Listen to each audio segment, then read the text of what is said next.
My husband wants me to forgive him after I caught him with his mistress, and now they're demanding I move out so they can raise our children without me getting in the way. You need to leave. The kids will be better off with us, and you'll only get in the way. Those were the words that shattered my world, spoken by the man I've been married to for over a decade. My husband, Dan, 42M, standing next to his mistress, Rachel, 30F, calmly explaining how they wanted me out of the picture. Not just out of the marriage, but out of my children's lives. And somehow they thought I'd just quietly walk away. But let me back up, because the lead up to this nightmare has been slowly unraveling for months, though I didn't want to see it. There were the late-night meetings, the constant work trips that didn't add up, the secretive text messages. I told myself it was nothing. He was under stress. He was working hard for the family, all the usual excuses we tell ourselves when the truth is too painful to consider. I never thought I'd be the wife who didn't see it coming. But when the signs started piling up, I still pushed them aside, even when his behavior became impossible to ignore. The discovery wasn't some dramatic confrontation. I didn't walk in on them in bed or catch a suspicious message. No, it was far more painful than that. It was cold, calculated, and deliberate. Dan didn't even try to hide it. Last Thursday, I was folding laundry in the bedroom when my daughter, Lily, 7F, walked in holding my husband's phone. She handed it to me, saying, "Daddy's phone keeps buzzing." I smiled and thanked her, but when I looked down at the screen, my heart sank. It was a message from Rachel, his co-worker, that read, "I miss you already. Can't wait until we can finally be together all the time. The kids will love having a new mommy." I froze. The room spun around me, and for a moment, I couldn't breathe. My fingers hovered over the phone, trembling, as I scrolled through their conversation. It was all there, every disgusting detail, explicit messages, plans to meet up, talk about how they couldn't wait to be a family. Rachel wasn't just some fling, she was planning on taking my place in my children's lives.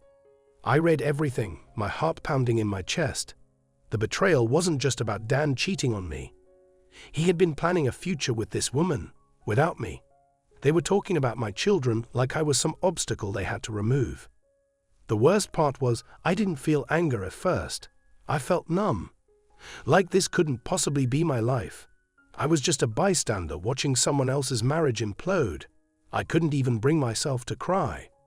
When Dan came home later that night, I didn't confront him immediately. I didn't know how. How do you tell your husband of 12 years that you know he's been plotting with another woman to push you out of your own family? How do you even begin to process that kind of betrayal? But I couldn't keep it in for long.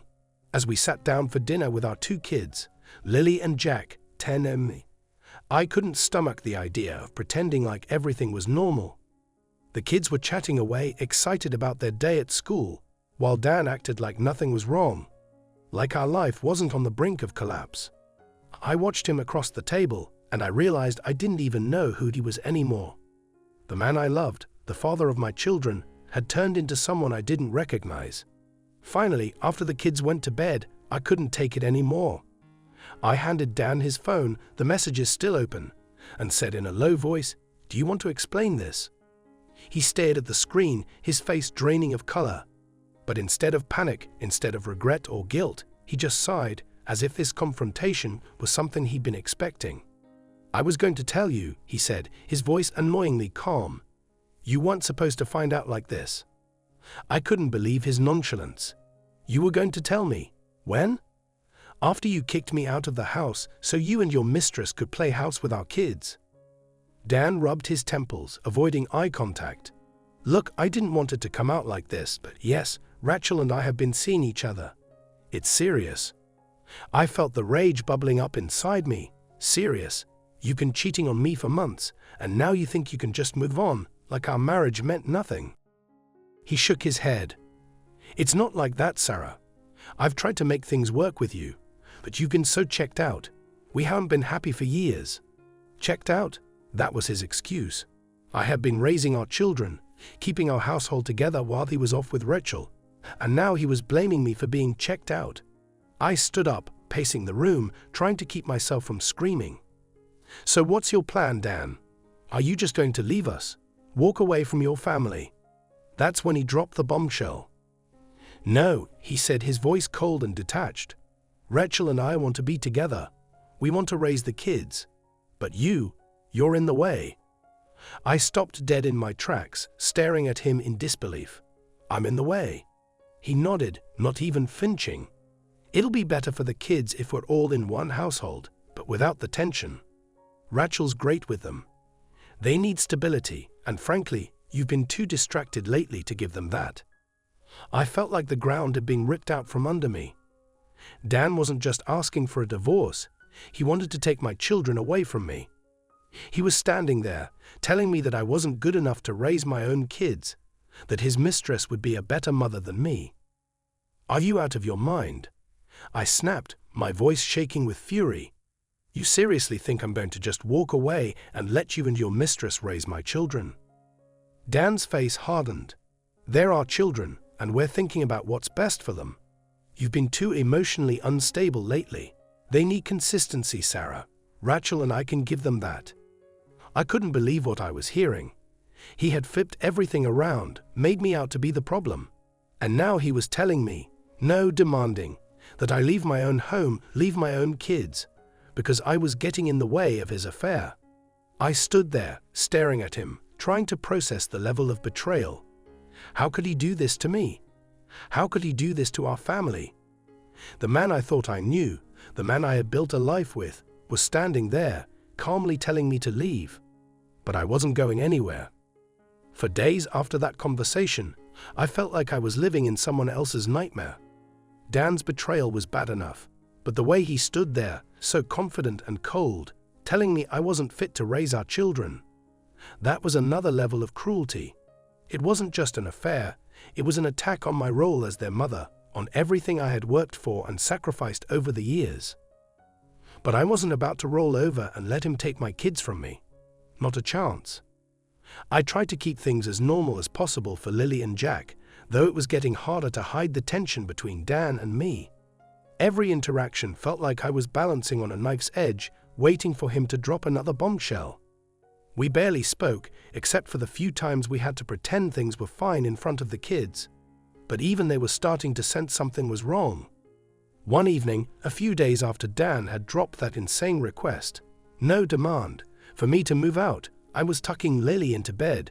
She looked up at me, her little brow furrowed with worry. "Mommy, are you and Daddy mad at each other?" I froze for a second, my heart breaking at the innocent question. Lily was only 7. She shouldn't have to be dealing with this, but I couldn't lie to her either. I brushed a strand of hair from her face and forced a smile. "No, sweetie, we're just working through some things." She frowned, clearly not satisfied with my answer. "Daddy spends a lot of time with Miss Rachel. She's nice, but why does he see her more than you?" It took everything in me not to break down right there. Rachel had already wormed her way into my children's lives, acting like she had a place there. I kissed Lily on the forehead, choking back the tears. "Don't worry about it, honey. Everything will be okay." But the truth was, I had no idea if things would ever be okay again. Not with Dan pushing me out like this. Later that night, after the kids were asleep, I sat at the kitchen table trying to figure out what the hell I was going to do. I couldn't just sit back and let him take control of my life like this. I had already spoken to a lawyer. Divorce was a long, messy road, and Dan was counting on that to wear me down. And the kids? Well, custody was going to be the real fight. Dan's demands made it clear that this wasn't just about splitting up. He wanted full control. And Rachel? She was right there, egging him on. I didn't have to wait long for the next confrontation. It was a Saturday afternoon, and Dan came home from spending the morning with her. I was sitting on the couch, trying to distract myself with some mindless TV show. But the second he walked in, I could tell he had something on his mind. "Sarah, we need to talk," he said, his voice that same cold, emotionless tone that had become so common lately. I muted the TV, bracing myself. "What now?" He sat down across from me, his expression tight. "We need to make some decisions about the living situation. This isn't healthy for the kids, us living under the same roof with all this tension." I couldn't believe what I was hearing. You're the one creating the tension, Dan. You're the one who brought this mess into our home.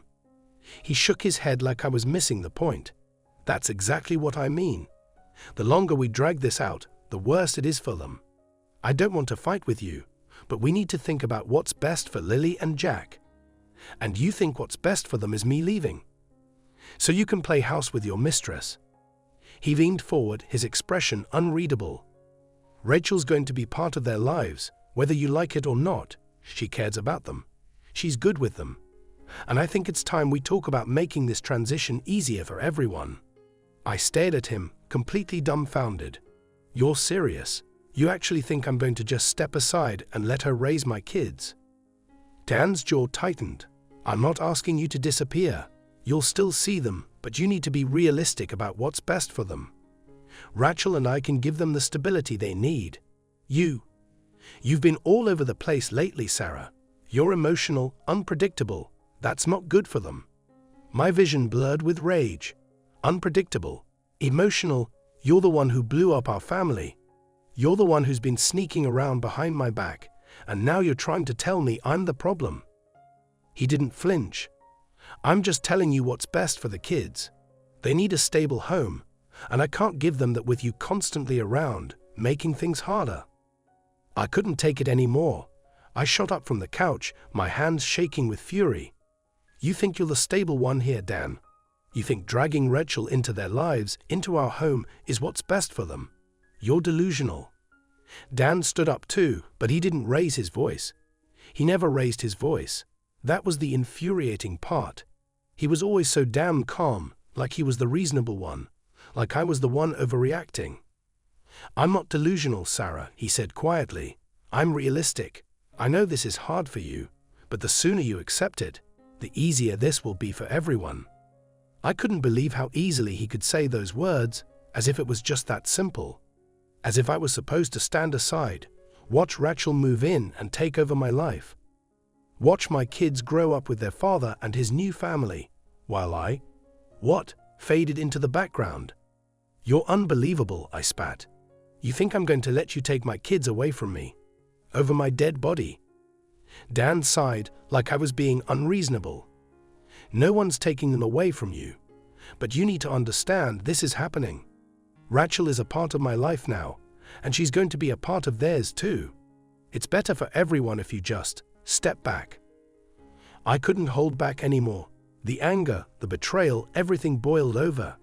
How dare you stand there and act like you have the right to push me out of my own family? You made this mess, Dan. You destroyed our marriage. And now you think you can just shove me aside so you can play happy family with her.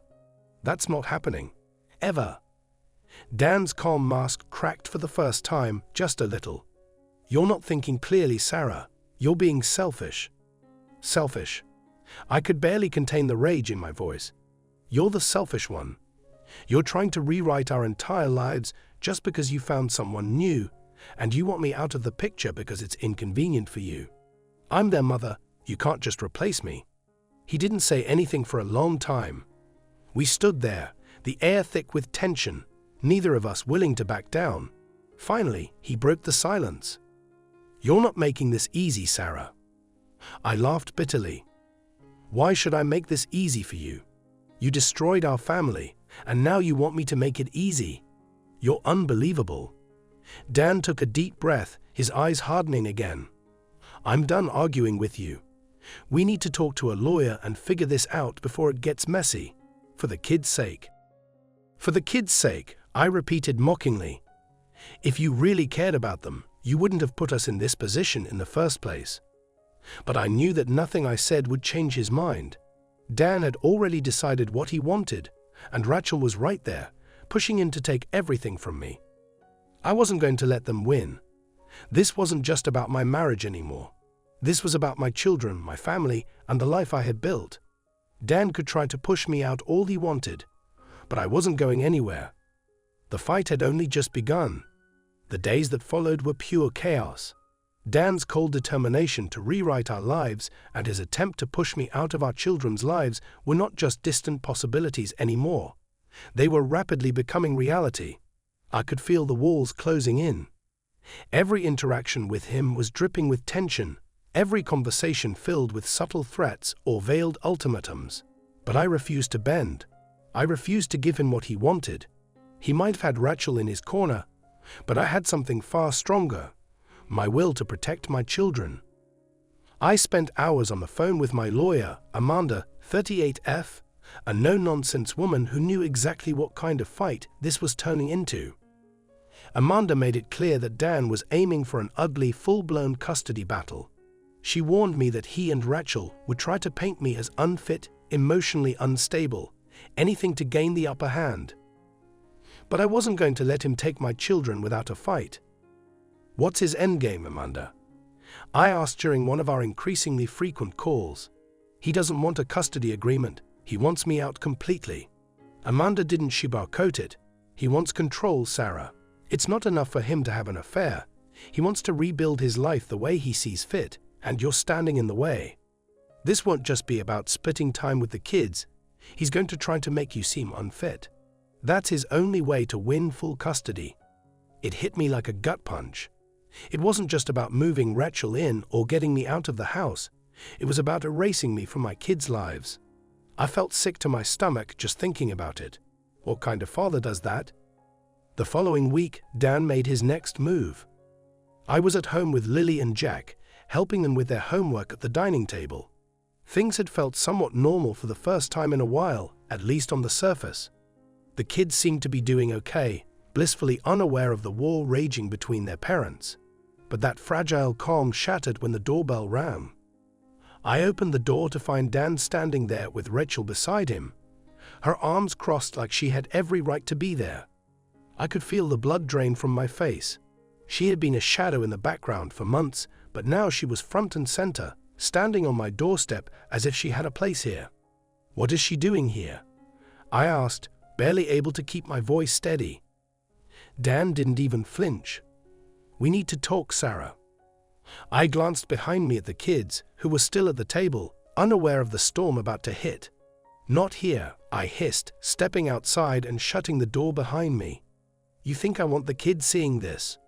Rachel had the audacity to speak up, her voice calm but with an edge of smugness. "The kids are going to have to know eventually, Sarah. It's better if we all get on the same page now." I whipped around to face her, my anger bubbling over. "The same page? You think you have any right to be part of this conversation? This is about my kids." Dan stepped between us, his voice measured. "This isn't helping anyone. We came to tell you that we've spoken to a lawyer. We're moving forward with custody arrangements, and we want to discuss how we can make this as smooth as possible for Lily and Jack." I stared at him in disbelief. "Smooth? You want to take my kids away from me and let your mistress raise them, and you think this can be smooth?" Rachel stepped forward again, her eyes sharp. "I'm not trying to replace you, Sarah. I just want what's best for the kids. They deserve a stable environment, and right now, with the way things are between you and Dan." I cut her off, furious. "You don't get to tell me what my kids deserve. You have no idea what they need." Dan put his hand on Rachel's arm, signaling for her to back down. "We're not trying to fight you, Sarah, but this is happening. Rachel is going to be part of their lives, and the sooner you accept that, the better it will be for everyone. The kids are already comfortable with her, and she's been great with them." I felt my heart shatter a little more with every word. "Comfortable with her? You've been bringing her around my children behind my back." Dan didn't flinch. "They like her. They've already started bonding with her." My stomach twisted. I could feel the weight of what he was saying pressing down on me. He was manipulating the situation, trying to create a narrative where Rachel was already a part of the family, where I was just the obstacle standing in the way of their new normal. I couldn't let that happen. "This is my home, Dan," I said, my voice trembling but firm. "You don't get to bring her here and tell me how to raise my kids, and you sure as hell don't get to push me out." Dan's face tightened, his calm facade slipping just a little. "I'm not pushing you out. But you need to understand this is about what's best for Lily and Jack." "You keep saying that," I snapped, my voice rising. "But what's best for them is not growing up with their father's mistress acting like she's their mother. You think you can just erase me from their lives because you found someone new. That's not how this works. Rachel stepped forward again, her voice condescending. We're not trying to erase you, Sarah, but the sooner you realize that this is the future, the easier it will be for everyone. I turned on her, unable to hold back any longer. You don't belong in this conversation, Rachel. You are not their mother. You will never be their mother. So stop pretending like you have any right to make decisions about my children. Rachel's face flushed, but before she could respond, Dan cut in, his voice harder now. Enough. We're not going to do this here. You'll be hearing from my lawyer, and we'll sort out custody through the courts. I don't want to drag this out, but if you keep fighting me on this, it's going to get ugly. Ugly? The situation was already a nightmare. Dan was standing there, threatening me, with Rachel at his side like some twisted teen ready to rip my family apart. They weren't just demanding I step aside, they were threatening to take everything from me. But I wasn't going to back down. I'm not going anywhere, I said quietly, my voice shaking with anger. And I'm sure as hell not letting you take my kids. Dan's eyes narrowed, but he didn't say anything. He didn't need to. The threat was clear. This wasn't a negotiation anymore. This was war. He turned and left without another word, Rachel following close behind. I stood there, my hands trembling, as they walked down the driveway. My mind raced, fear and fury swirling together into a storm that threatened to overwhelm me. They thought they had already won. They thought I'd cave, that I'd step aside and let them rewrite my children's lives without me. But I wasn't going to let them. The fight was just beginning, and I was ready for it. As soon as Dan and Rachel left that day, I knew there was no turning back. This wasn't just about our marriage falling apart. It was about my children. They were trying to strip me of my role as a mother, trying to force me out so they could play house with my kids. I wasn't going to let them. The very next morning, I called Amanda, my lawyer, and told her everything. Dan showing up with Rachel, their threats to push me out, and how they were already talking to lawyers. She didn't mince words. Sarah, it's clear that they're coming for full custody, Amanda said, her tone direct. Dan's trying to paint a picture where you're unstable, emotional, and incapable of providing the kids with the stability he claims he and Rachel can offer. They'll do whatever they can to make you look like the problem. I swallowed hard, trying to keep my composure. But he's the one who cheated. He's the one who blew up our family. That has to count for something, right? Amanda paused. Infidelity doesn't necessarily weigh heavily in custody cases, Sarah. The courts will focus on what's best for the children. Dan is going to argue that his relationship with Rachel is more stable than what you can offer, and if he convinces the court that you're unfit or emotionally unstable, he could get full custody. I felt the room spin for a second. Full custody? How could I possibly lose my children to a man who had been lying and cheating for months? But that's not true, I stammered. I'm not unstable. I've been raising them while he's been sneaking around with her. I know that, Amanda said firmly. But Dan will use everything he can to make you seem unfit. That's why we have to be smart about this. No emotional outbursts, no rash decisions. Every move you make from now on has to be calculated. I took a deep breath, trying to absorb what she was saying. What do we do next? We start gathering evidence, Amanda said. Anything that shows you've been the primary caregiver, that you've provided a stable, loving environment for the kids. School records, medical appointments, extracurricular activities, anything that shows your involvement in their lives. We need to build a case that makes it clear you're not just a good mother, but the better option for their care. I nodded, though my heart was pounding. I was terrified of what Dan and Rachel were going to throw at me, but I couldn't let that fear paralyze me. This wasn't just about me, it was about my kids, and if I had to fight, I was going to do it with everything I had. Over the next few weeks, I did everything Amanda told me to do. I gathered school records, medical documents, and statements from teachers and friends who had seen me with Lily and Jack. I kept a detailed log of every interaction with Dan, every time he failed to show up for the kids' events because he was with Rachel, every suspicious move he made. I was building my case brick by brick, preparing for the battle ahead. But Dan wasn't going to make it easy. A few weeks later, I received a letter from his lawyer, An official noticed that Dan was seeking joint legal custody but primary physical custody of the children, claiming that he could offer a more stable environment with Rachel as his partner. The letter was full of vague accusations about my emotional volatility and how Dan had been concerned about my ability to handle the pressures of parenting during the separation. It was a knife to the gut, seeing how far he was willing to go to discredit me, to make me seem like I was unstable. But the worst part? He wanted me to move out of the house. The house that we had built together, the home where I had raised Lily and Jack, where they had grown up. It was like Dan wanted to erase every part of me from their lives, starting with our home. The letter stated that it would be in the best interest of the children for Dan and Rachel to provide a stable, unified household in the family home, while I found alternative accommodation. I sat in my living room, holding the letter in my trembling hands, feeling like the air had been sucked out of the room. He was trying to take everything. The kids, the house, our life. Later that day, I met with Amanda to go over the letter. She was as furious as I was. "This is low, even for him," Amanda said, shaking her head. "He's trying to make it look like you're the one who should leave when you've been the primary caregiver. It's a power play." I clenched my fists, feeling the anger rise in my chest. He wants me to disappear. That's what this is all about. He thinks if I'm out of the house, he'll win full control of the kids. Amanda nodded. "It's all about control, but we're not going to let him steamroll you. We'll fight this in court. He has no grounds to force you out, and as long as we can prove you've been the one providing stability, the court won't just hand him the kids." But Dan wasn't done. 2 days later, I received another bombshell, a notice that Dan had filed for temporary emergency custody. In the filing, he claimed that my emotional state had deteriorated since the separation and that the children were at risk in my care. It was a blatant attempt to paint me as unstable, using my anger, my grief, my every normal reaction to his betrayal as evidence that I wasn't fit to parent. It felt like a punch to the gut, reading the accusations.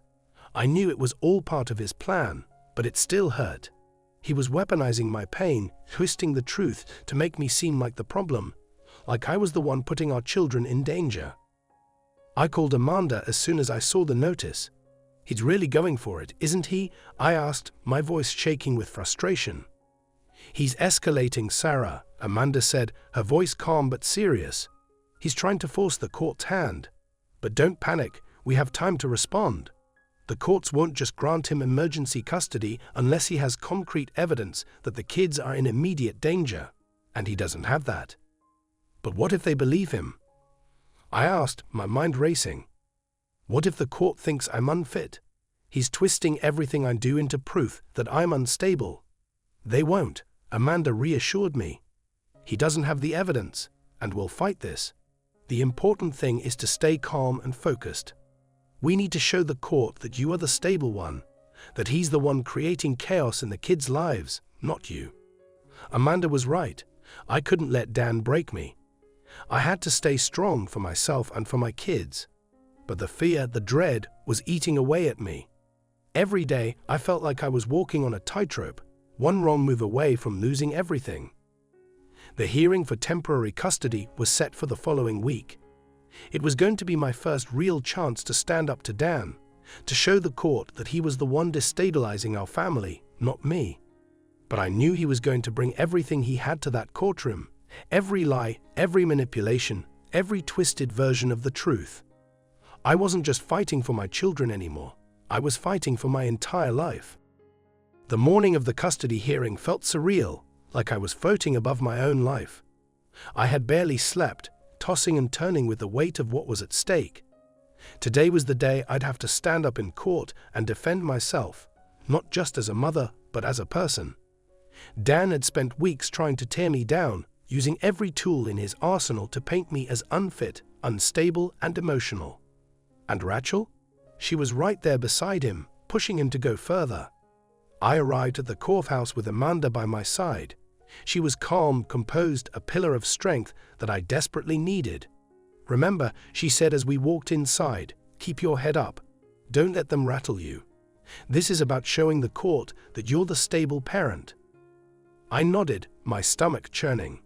Inside the courtroom, Dan was already there, sitting with his lawyer, and of course, Rachel was with him. She was dressed like she was about to walk into a parent-teacher meeting, all smiles and fake concern. It took everything in me not to glare at her. This woman had been sleeping with my husband, scheming behind my back, and now she was here, acting like she had a right to be in my children's lives. Dan glanced at me as I walked in, but his face was unreadable. He wasn't the Dan I had known for 12 years. This was a man on a mission, and that mission was to erase me from my own family. The judge, a no-nonsense woman in her late 50s, called the session to order. We both made our opening statements, laying out our cases for custody. Amanda had prepared me for this moment, but hearing Dan's lawyer speak was like being stabbed in the heart. Your Honor, my client is seeking temporary custody of the children due to serious concerns about Mrs. Williams' emotional stability, his lawyer began, her voice smooth and professional. Since the separation, she has exhibited erratic behavior, outbursts, and an inability to provide a stable home environment. Mr. Williams and his partner, Rachel, have been providing the children with a calm, consistent environment, and we believe it is in the best interest of the children for Mr. Williams to have temporary custody while the court evaluates the full situation. I felt the blood drain from my face as she went on, twisting everything I had done since the separation into some kind of proof that I was unfit. Every argument, every time I had shown emotion, grief, anger, frustration, was being weaponized against me. And Mrs. Williams has been combative during this process, the lawyer continued. She has resisted any attempt at a peaceful resolution, putting her own needs above those of the children.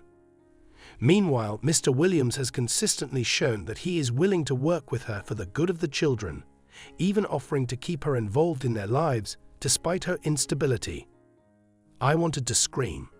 The sheer audacity of that lie. Dan offering to keep me involved as if he hadn't been trying to push me out from the start, made my blood boil. But I kept my face calm, like Amanda had told me. I couldn't give them anything to use against me. When it was our turn, Amanda stood up, her voice steady and clear. Your Honor, Mrs. Williams has been the primary caregiver for Lily and Jack their entire lives. She has provided them with a stable, loving home, and we have evidence that shows her continued involvement in their schooling, their extracurricular activities, and their overall well-being. The idea that she is unfit simply because she has expressed emotion in response to her husband's infidelity and their subsequent separation is absurd. Mrs. Williams has been nothing but dedicated to her children, and to claim otherwise is not only misleading but cruel. The judge listened intently as Amanda laid out our case. She presented the evidence we had gathered, testimonials from the kids' teachers, medical records, photos of me attending their school events, and proof that I had been the one keeping everything together while Dan was off with Rachel. Slowly, the truth started to emerge. I wasn't unstable. I wasn't emotional. I was a mother trying to protect her children from a man who had betrayed her and was now trying to erase her from their lives. But then the moment I had been dreading arrived. Dan's lawyer called him to the stand. Dan took his seat, adjusting his tie like he was about to give a business presentation. He spoke with a calm, measured tone, perfectly rehearsed. He talked about how concerned he was for me, how he had tried to make things work, but that I had become increasingly unpredictable since discovering the affair. He painted himself as the rational, stable parent who just wanted what was best for the kids. But then came the real gut punch.